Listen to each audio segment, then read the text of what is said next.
國際航班到達香港之後，最方便、快捷、划算嘅方法去澳門，我會咁樣揀，一共分成兩段，供大家參考。第一段入境香港之後，攞好行李就搭本地 B4 巴士去港珠澳大橋香港口岸去搭金巴。到咗入境大堂，大家認住呢個通往搭 B4 巴士嘅電梯。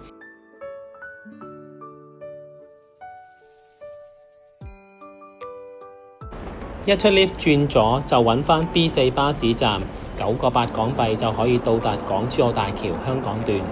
記得準備現金或者用微信、支付寶都可以上到車。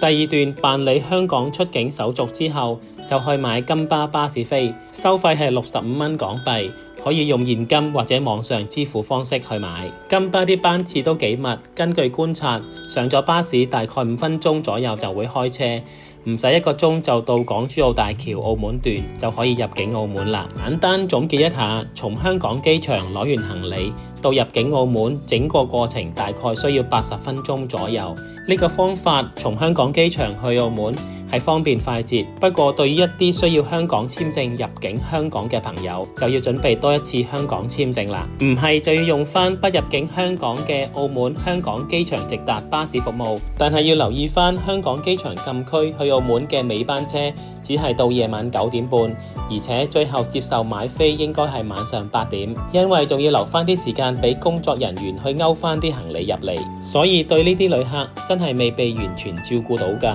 希望以後澳門香港機場直達巴士服務可以有24小時嘅服務啦。今集就分享住咁多先，我哋下一集再見，拜拜。